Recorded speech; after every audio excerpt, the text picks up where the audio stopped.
Hi y'all, and welcome back to my channel. As you can tell by the title, I'll be doing another wrestling review video. Today I'll be doing my thoughts and review on WWE's Summerslam. PLE. I just finished watching it not that long ago, and if I'm being honest, it was a really good pay per view. A really good pay per view. A really good PLE. I had so much fun with it. There was no skips regarding of the matches. Like there was not a single match that was bad or that I would skip or that I cringed at. Like all the matches I enjoyed. Like all the matches was either pretty good or they were really good. Yeah. Yeah, there was some predictions that I had that I got right on it and off camera, but there was definitely some that I was kind of shocked on. And there was definitely some shocking moments. Y'all know my usual thing regarding on these kinds of videos. I go through each match in order that they went by, and then I'll give my thoughts on the match, and then I'll talk about I'll talk about the ending of the match, and then I'll talk about like my thoughts on the match along with shocking moments or like holy shit or like oh my god moments. Yeah. Without further ado, let's get to the video. So before the first match happened, SummerSlam started off with Jelly Roll singing God Bless America. And he did pretty good. I like his voice. I've definitely heard of his voice, and I've definitely heard of him. And yeah, he can sing. I like his voice. And then he sang one of his songs. I believe it was the theme song for the show. I believe it was. And yeah, I enjoyed that performance too. Again, I like his voice. And to be honest, if y'all would like for me to get to Jalen Roll, let me know down below in the comments. And then I will get to it as soon as I can. I'm still on the catching up for requests. I'm getting better at it. I'm getting better with it. So yeah, for people that have like the more earlier requests, I definitely appreciate your patience. But anyway, I'm getting off track. And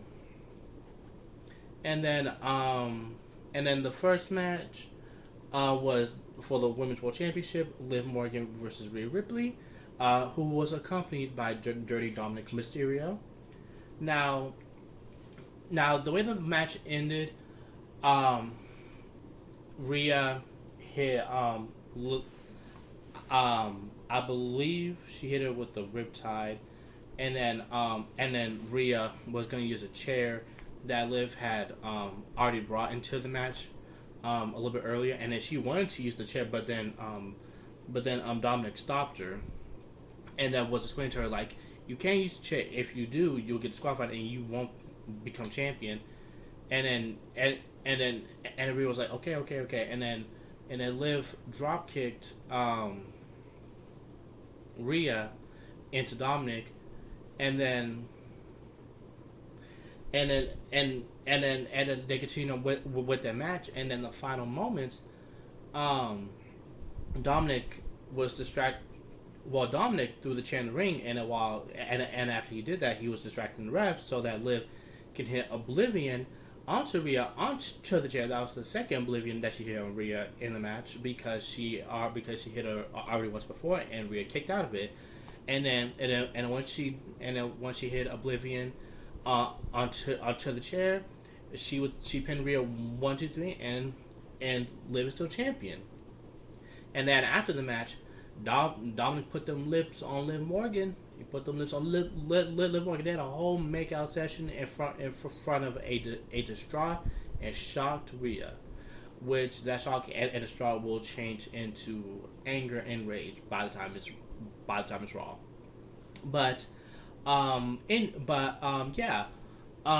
Overall the match, I definitely enjoyed the match. I liked the back and forth of it. I liked how brutal it was, especially regarding of like Rhea's shoulders. Like Liv did not hold back regarding of Rhea's shoulder, and and this match definitely shows how much of a badass Rhea is.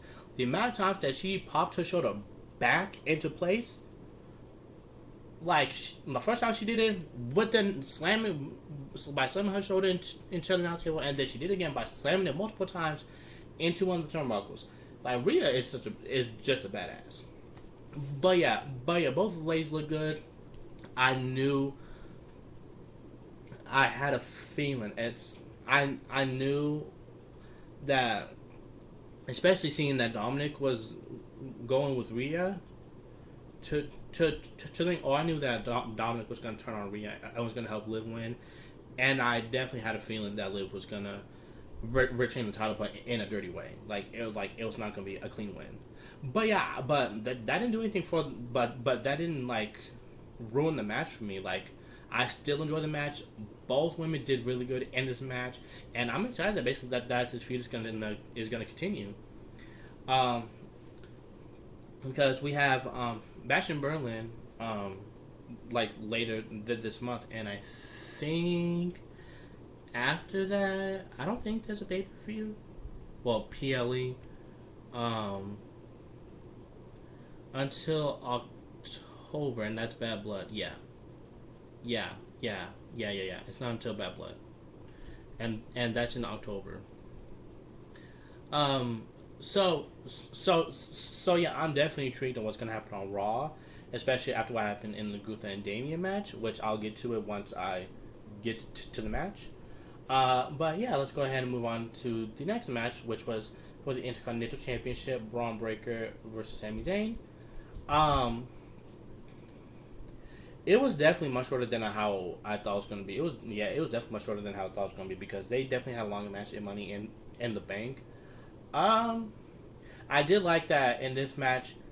They just fully straight in, straight, simple, to the point, no lockups, none of that. I do like that. I'm debating on whether if I do like it more than the first match that they had, or if I prefer the first match against each other. I'm on the fence of this. I'm kind of on the fence. I'm kind of in the middle, but I still enjoyed the match. It was still a pretty good match. It was short and sweet, and yeah, Braun Breaker damn near cut Sammy in half with two hellacious spears, and then ended up getting the 1-2-3, and then yeah, Braun Breaker is the new Intercontinental Champion. So yeah, I got that one right on my prediction as well, and to be honest, I'm not mad that Sammy lost the belt. I'm not mad because he had a decent reign with regard to length, and he has put on really good matches. For the triple threat match between him and Chad Gable, and Bronson Reed was so good at King and Queen of the Ring. All of his matches with Chad Gable, the single matches, they were really good. And then yeah, I like his matches with Braun Breaker too. But yeah, congratulations to Braun Breaker, and I'm definitely intrigued on how his reign is gonna be because I definitely feel like he's definitely gonna be a dominant champion. But I wonder what's gonna be next for Sammy. I wonder if he's gonna try and go after Braun again, or if he's gonna try and go after another belt. I don't know. We'll probably find out. I guess the aftermath of SummerSlam starting this coming Raw. But yeah, let's go ahead and move on to the next match, which is for the United States Championship. The champ Logan Paul defending against LA Knight. And when Logan Paul was making his entrance, he revealed that he had Machine Gun Kelly on his side. And from what I remember, we haven't seen Machine Gun Kelly since he got powerbombed off the stage on an episode of Raw by Kevin Owens, in 2015. So yeah, it was very interesting, and they didn't even wait until the bell rang to start brawling, because LA Knight, before he fully made his entrance, he busted the windows on Logan Paul's Prime vehicle, as he was at ringside, Logan Paul like attacked him, and then they brawled for they brawled for a little bit. They brawled for like several minutes. Um, and then eventually Logan got thrown back to the ring, and the match became official. And then basically the brawl continued for, except that it was actually official. But yeah, them two went back and forth until towards the end of the match, Logan Paul doing his usual dirty cheating shit, and had Machine Gun Kelly like grab like one of his chain, like give him one of his chains so he could wrap it around his fist so that he can knock LA Knight out, because LA Knight already took out two members of his crew, stomped a mud hole on him and walked it out as if he was stone cold. Um, but yeah, once LA Knight came after him, he used the chain and punched him. It did knock him out, but it did stun him. And then Logan Paul tried to do like he used this move before. It's what Hangman Adam Page uses. I forgot what it was. It was him like springboarding over the top rope, and then him doing a flip and then lead to a clothesline. LA Knight blocked it and then hit him with the BFT, and then LA Knight got the 1-2-3, and LA Knight is the new U.S. champion. And congrats to LA Knight. I'm glad that they finally have him win the championship. Well, a championship belt on the main roster, and yeah, I'm definitely intrigued on what his reign is gonna be like, because LA Knight, he's very entertaining and he's clearly over with the crowd. But yeah, I enjoyed this match too. That match was pretty good. I definitely enjoyed it. But I wasn't surprised because, well, I always say this: I don't respect Logan Paul as a person or as a man, but I do respect him as an athlete, and what he can do in the ring. Especially like in every match, he pulls out new moves, and then LA Knight can go, and LA Knight can go in the match as well. So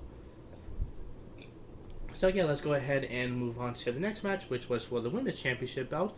The champion Bayley defending against Nia Jax. I did like this match. This was another match that was pretty good. I liked that on commentary they was talking about, like, the history of like the rivalries that they had, like starting from NXT and then like on the main roster up to now.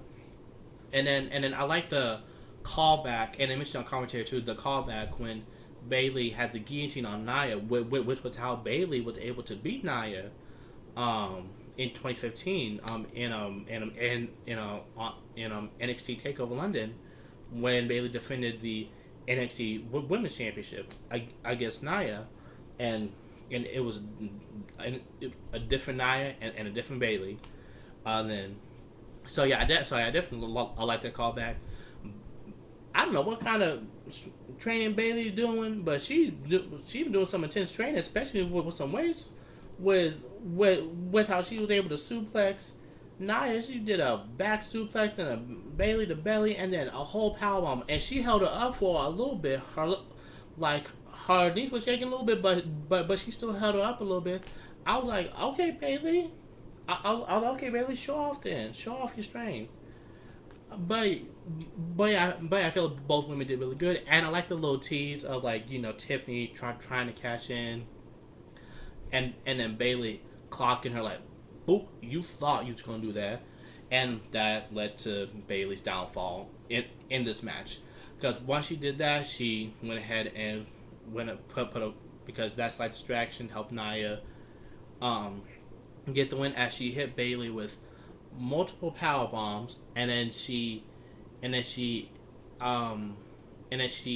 did like a running hip attack at the corner, and then she dragged Bayley to another corner, and then she hit two annihilators, which is a finisher, It was her second and her third in the match because she already hit Bailey with it once before, and Bailey kicked out. And then once she hit that third one, Bailey did not kick out, and Nia got the 1, 2, 3, and Nia is the new champion. That's been It's kind of crazy that the next 3 matches after Liz's match, back to back to back, there was a new champion. That's actually kind of crazy. That's actually kind of crazy. Like, now that I think about it. But yeah, congrats to Nia Jax. She has been doing amazing since she came back last year. And yeah, I'm excited what her reign is gonna be like, especially with Tiffany being Miss Money in the Bank. Like, I wonder if that's gonna do anything. Like I wonder what that kind of storyline it is gonna be like. But yeah, again, I wish Bailey's title reign was better. Well, I wish it was booked better because because as soon as she beat Io, they killed her momentum because they didn't have her really shown. Like, whenever she was shown, she was only like backstage, like no promos, no like calling people out, not really doing they didn't really book her that much when she was champion. So that does kind of suck, but I still enjoyed the match. So yeah, let's go ahead and move on to the next match, which is the McIntyre and Punk match with Seth freaking Rollins as a special guest a referee. This was a fun and entertaining match. There was a little moment in the match where the time was a little off, and it was when Punk like tried to kick McIntyre, but then McIntyre ducked and then hit Punk with the neckbreaker. That the timing was a little off on that, but other than that, to be honest, that didn't even ruin the match for me. I still had a fun time. Like, Rollins is a whole fool. I love that. Basically, he was like, at times he was just, at times that he was taking it seriously, and then at times he was just chilling and just letting them do their own thing. Like at some point, Drew was gonna do something to Punk, like regarding like the steel, like what the apron is, like the exposed steel, and then for Rollins was like no, and he's like, oh the hell with it, go ahead and do it.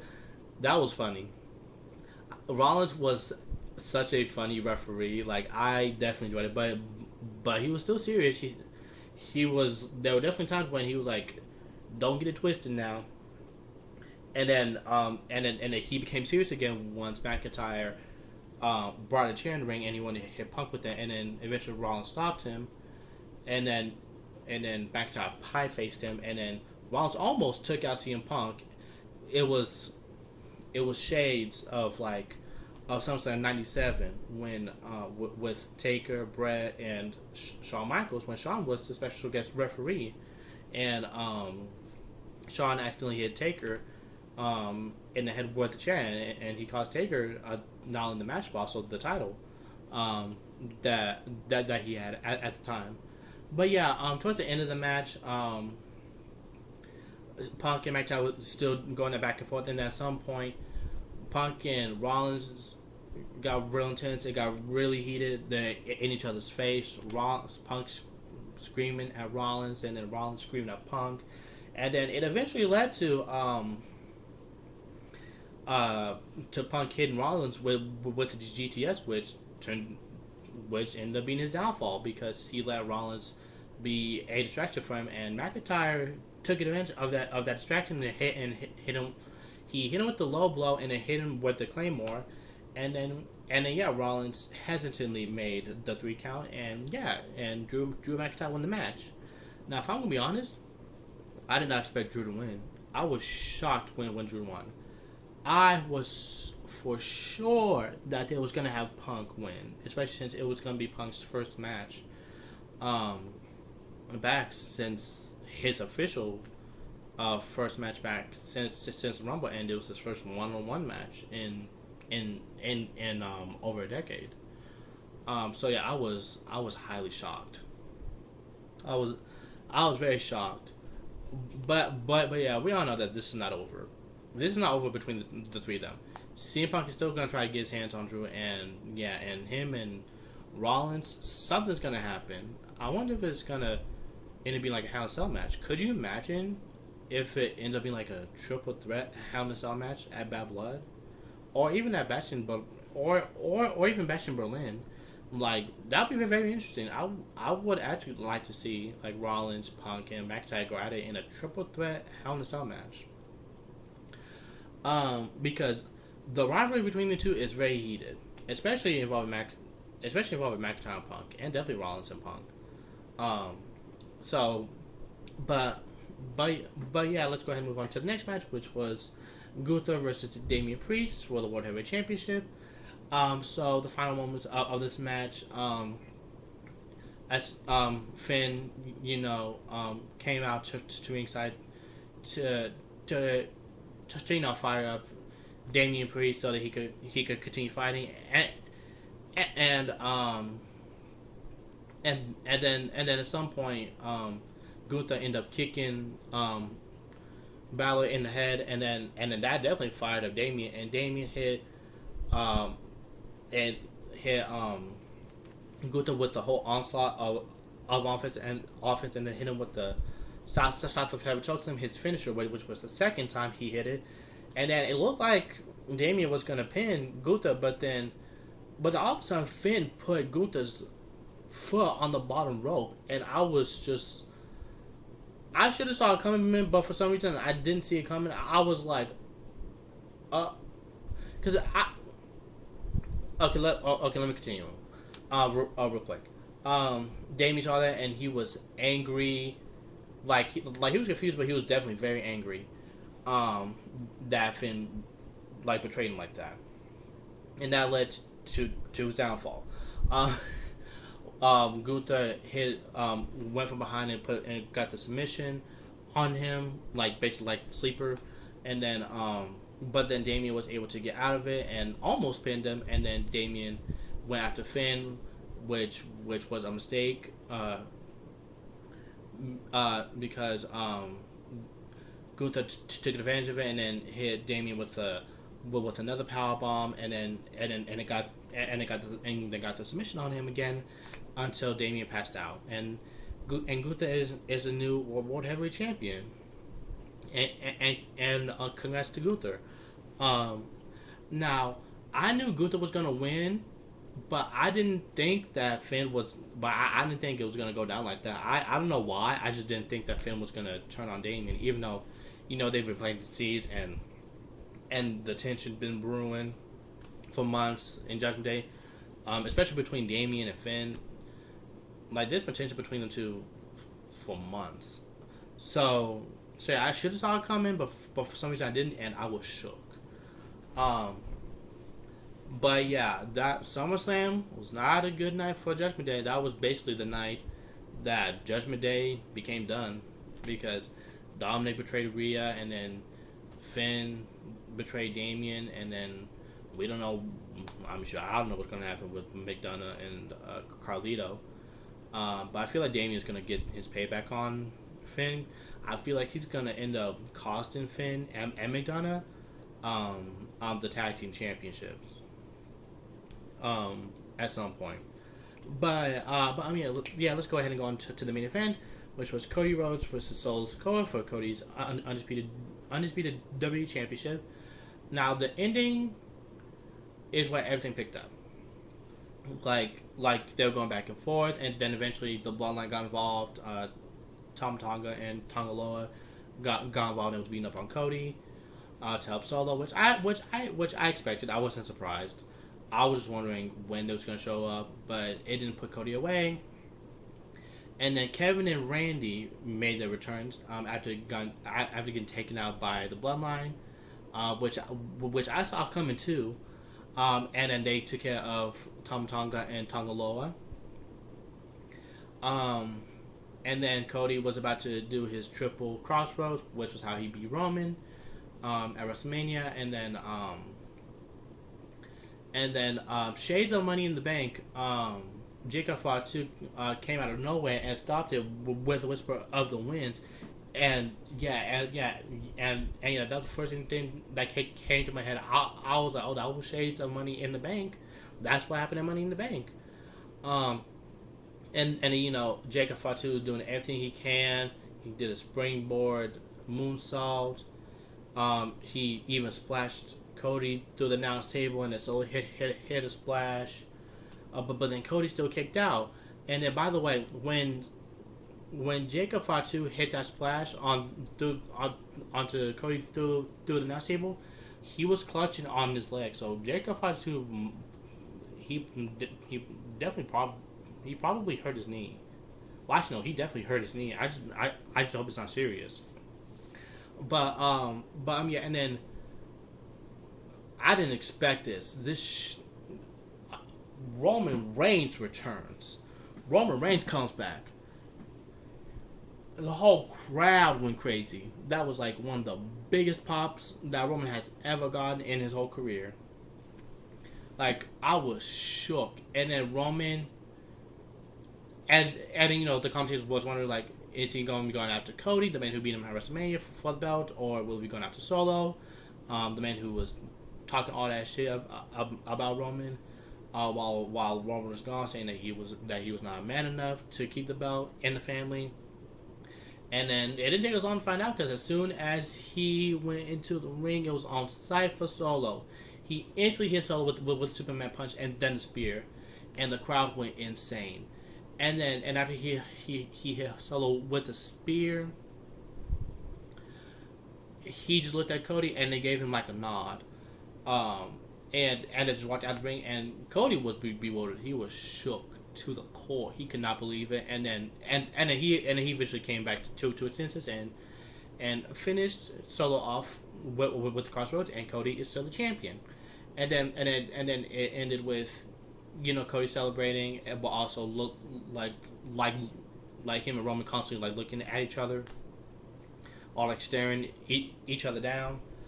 But yeah, SmackDown is gonna be very interesting. Both Raw and SmackDown is gonna be very interesting. Like, I'm very excited. Now for the match, the match was slow. I'm not gonna lie, the match was slow. It did pick up a few times, but overall the match was pretty slow. The match was still fun. I still like the match. I'm not gonna. I kind of expected more weapons to be used. To be honest, but I think this match was for like more storyline purposes, I guess. But anyway, but yeah, I still like the match. Again, it was slow, but again, it started to pick up at the end. And yeah, and that was the main event. And yeah, my final thoughts. Again, I thoroughly enjoyed SummerSlam. It was a really, really good PLE, and yeah, I'm excited for Raw, SmackDown, and for the pay-per-views after this. Well, PLEs after this. Bash in Berlin, which will happen later this month, and then Bad Blood in October, and then the Survivor Series. I don't know if they're doing Crown Jewel again this year. I think they might be doing Crown Jewel. Are they doing Crown Jewel this year? I don't remember. But anyway, but yeah, that'll be the end of my video. This is a long video, but I had a lot of thoughts. But yeah, what were your comment down below on your thoughts on SummerSlam? Did you like it or did you not like it? Tell me why down below in the comments. And don't forget to like and subscribe and turn on that notification bell. And I'll see you next time. Bye.